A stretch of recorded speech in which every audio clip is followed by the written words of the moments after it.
Hello guys, I apologize in advance. Reaction Cam has been really fucking up my reactions the past week or so. So this one's probably going to be kind of messed up. I hope not, but I'll have to see. I'm doing what I can. Thank y'all. Thanks for clicking on this video. Be sure to subscribe and click the bell icon and turn on all notifications to keep up to date with the latest information and discussions.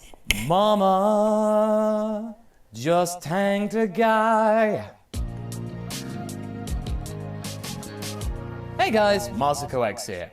After the absolutely thrilling conclusion to the last part in this entry, I don't think it would be right to leave you guys hanging for too long, like I have done recently. So with the initial hype of Dragon Ball Super Broly finally making its way to homes across the US and the rest of the world eventually, Gine's time in the consciousness of the Dragon Ball community has now reached a whole other level. The idea that her and Bardock sent off little Kakarot for a chance at a better life may have not been well received in Dragon Ball Minus circa 2014, but with the implementation that was used in the Broly movie, well, that's a different story. It has managed to fix some of the Damn it, spoilers! I still haven't seen that yet. Having the actual time to use the art of anime to explain things the short 20-page comic tended to skimp on. Speaking of anime, today's sponsor for this video is Crunchyroll.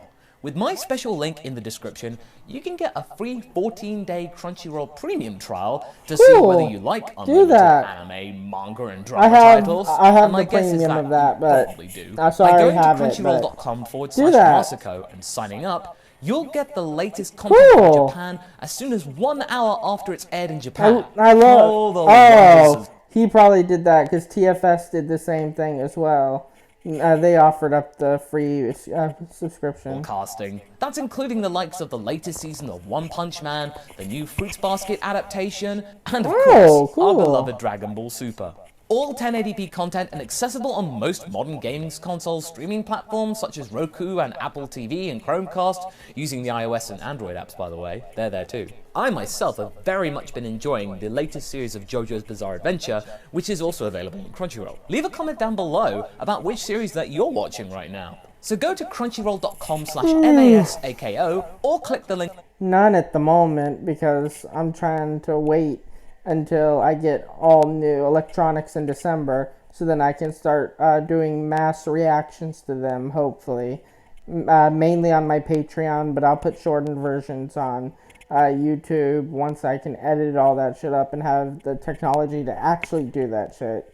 So hopefully I'll have that up for y'all in the new year, but we'll figure that out when we get to it. Link in the description and get your 14-day free trial of Crunchyroll Premium now. Thank you. Now. And sorry, this headset makes my hair look like shit, but all my Bluetooth headsets are dead, so I'm having to use the plug-in one.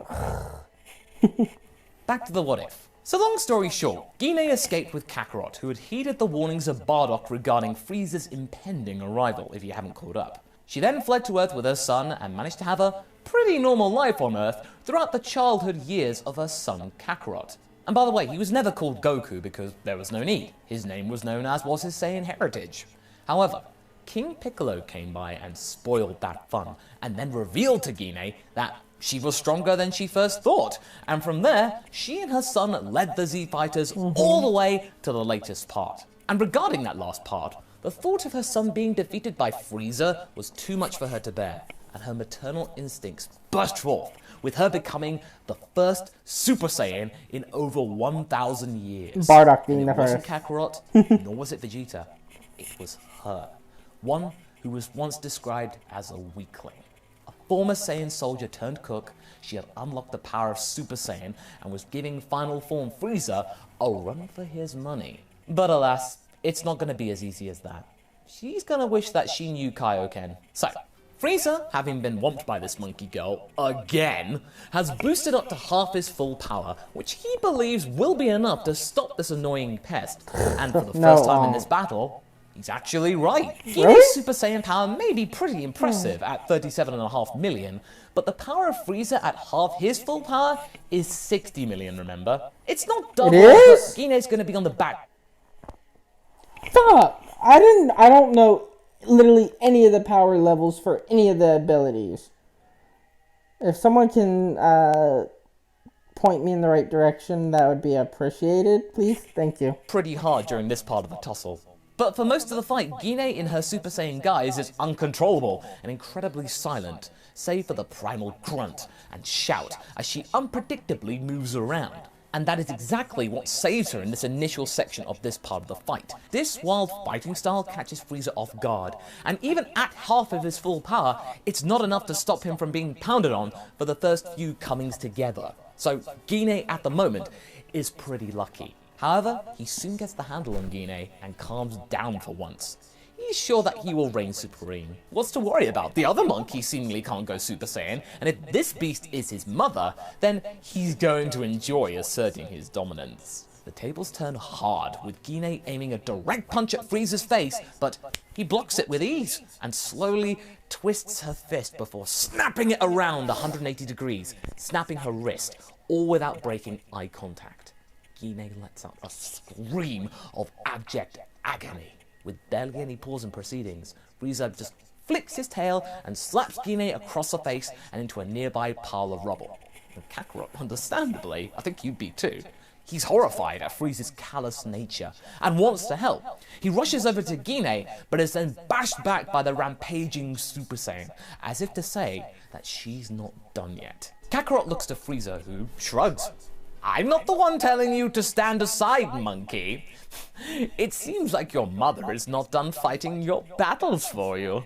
Why would I wish to deny her that opportunity? It seems like she's enjoying it also. Sure enough, Gine's mouth is curled into a sinister smirk.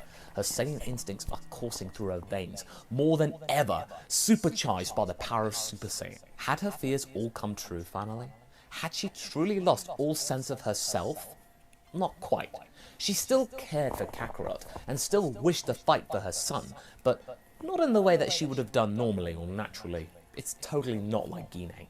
She leaps forward and begins another barrage of strikes, which initially surprises Frieza, but not for long. This goes on for what seems like ages. Frieza seemingly enjoying being the top dog at the moment. Gine now is looking pretty ragged and is beginning to tire, but she's constantly fighting in there, trying to drag this fight out as much as possible. Kakarot really wants to step in badly, or give her a sensu bean, but he's all out of them. There's nothing he can do. Frieza stands up straight and looks weary. I'm satisfied now. Gine grunts as if to say, what? I now know for sure that all of these jabs that you got on me before were utter flukes. You got lucky. You should be proud though, monkey. Not one other being other than my father has seen me perform in this form, and I seriously hope to keep it that way. Goodbye, Gine-san. Only now when he's about to finish the job does he actually mention her name, and it's so galling, as if to admit that you lost, monkey. He launches one of his trademark finger beams, and Gine, instead of trying to dodge, launches herself straight at Frieza, landing a punch on his smug face, but she's still struck by the beam. I guess not dodging just skipped a generation. Gine was struck straight in the chest, almost immediately taking her out of the Super Saiyan form, her fist slowly sliding down Frieza's face before she collapses on the ground, motionless. Kakarot is also left motionless, tears streaming down his face. Is his mother gone? Frieza chuckles to himself and then turns to Kakarot, being absolutely smug. Oh, I'm sorry. Was that too much for you to bear? I didn't mean to. I mean, she was coming right for me, and I had to defend myself. And I think you know where this is going. Kakarot is sparking. He too is about to ascend to the power of Super Saiyan. And since his power is 3.2 million as opposed to Gine's 750,000 in their base forms, it's gonna be fun. He lets out a primal roar at the loss of his mother right before him. Kakarot is now also a Super Saiyan. Frieza, though, cannot sense energy, nor the power difference between the two. Remember, so he's assuming that this Saiyan's power is identical to that of his foolish mother's. So Kakarot's power right now, with the multiplier, it's 160 million. And if you've done your maths on your research, you know where this is going to go. So, without even flinching, Kakarot calls out to Krillin and Gohan to take Gine's body and just get out of there. There may be a chance that she's still alive. Krillin and Gohan don't want to get right up close to Frieza, but Kakarot has no patience for this right now, and just screams the order again to them, and they then decide to make their way towards Frieza like a bunch of loons, who then spots them as if they were annoying flies, which effectively they are. No you don't. You're not taking away my trophy. He was about to point his finger at them, but he realized he had no longer control of his hands or his fingers. So without spotting it, Kakarot had gotten around the back of Frieza and got him in a full Nelson, slowly beginning to squeeze harder and harder. Frieza is beginning to feel the pain as the grip increases in tightness. He's too distracted though to notice Krillin slipping in underneath, whimpering as he does, and scoops up Gine's body before turning tail and running like heck out of there. Frieza is writhing in pain and cannot break free due to the overwhelming difference in power, and not to mention the fact that he had used a little bit of his stamina with the fight with Gine, her dragging her out as soon as possible. This was part of the plan. A thing that we all know too well of Dragon Ball Z Frieza. He does tend to act rashly, doesn't he? Kakarot is growling with anger, but is more cool than his mother, having more martial arts discipline. Plus, the desire to get even is keeping him going and keeping him sane. You've had your fun, Frieza. Now you will pay for what you did. I'm going to make sure that you That's creepy. anybody else so ever again. The Saiyans you fought so hard to erase will instead erase you. Frieza then uses all his strength and stomps on Goku's foot, which allows him to break loose, but the power difference is still pretty amazing. Not bad, monkey, but you got lucky. I've seen what you Super Saiyans are all about, and I have to be honest, it's not all that special. I don't know why I was so frightened by this so-called legend back in the day. Kakarot decides to answer Frieza by appearing right behind Frieza again and ground-pounding him so hard that it causes a 50-foot crater in the ground. It's massive! In fact, Krillin barely escapes the impending ground coming before him. But when Frieza comes to, he doesn't find himself in the ground. He finds himself in outer space. Wait, what? How did he get there? Well, it turns out Kakarot had spun him around and around so fast that he launched the tyrant into orbit. Okay, but why would Kakarot do this? Well, he'd think that Frieza would just asphyxiate up there because space is a vacuum. No such luck. Frieza is angry, and he uses this moment to power up to full power and promptly charges back into the fight. Why isn't he blowing up the planet now? He is way too obsessed fighting Kakarot right now. He's beginning to enjoy this, and not to mention that he's surprised and really keen to prove this Saiyan wrong before wiping out this world. By doing that, it would mean that nobody would even dare to utter about this humiliation because no one's going to be around. Kakarot is looking up to the sky and can sense that Frieza is still alive up there. And so he turns to the others and tells them to get to the ship and take as many Namekians with them as they can. Kakarot then communicates with King Kai and tells him to tell Kami to wish him back with the Dragon Balls in case they need them. Kami then complies with this request. With the rest of the gang on the ship and heading away from the planet with as many Namekians as they can carry, Kakarot is left all alone, with Frieza speeding right towards him. Yep, this power is higher because Frieza adds full power, but still not strong enough, and it's reducing rapidly. The battle continues, with Frieza and Kakarot duking it out, and sure enough, Frieza is beginning to tucker out. Unlike the original, Frieza has no chance now against Kakarot throughout the entire battle. I love that, the idea that he had gotten so much stronger by fighting with his mom and everything, and training with her, so the power multiplier was so much larger. Sounds so cool. Gine had done her job of taking the edge off Frieza, and her son was basically finishing the job that she'd started. So, in a way, I guess, Gine got the assist. Frieza and Kakarot stare each other down and prepare for an ultimate beam struggle. Kakarot's Kamehameha versus the Frieza world-ending ball. The struggle is fierce, but Frieza's decreasing energy supplies are beginning to show themselves more and more. He's giving his all, while Kakarot right now, from what he can tell, is relatively coasting. Kakarot then shouts, "This is for everyone that you massacred! Ah!" Frieza can't answer to this and is promptly vaporized in the rush of blue energy that surrounds him. Frieza is gone. And with that, Kakarot falls out of Super Saiyan and collapses to the ground, breathing heavily. He can no longer sense Frieza's power. it's done. But now, how's he going to get home? And is his mother still alive? He doesn't know, because they're long gone. With the Namekians safe, Elder Mori, who had chosen to stay on the planet just to keep the Dragon Balls safe, thanks Kakarot for saving them, but the Saiyan is not much for talking right now. As far as he's aware, he might have lost his mother. However, he is grateful for their help with the Dragon Balls, and the Namekian offers their services again should Earth need it, as a mark of respect.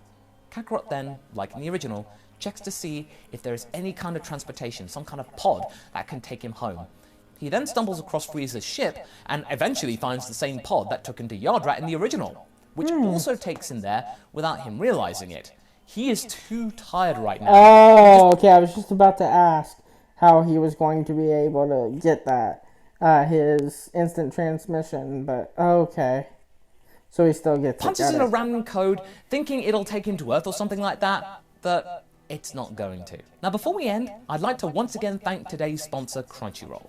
By going to crunchyroll.com/MASAKO, you can try Crunchyroll Premium for 14 days and experience unlimited anime, manga, and dramas on your computer, games console, or Whoa, wait.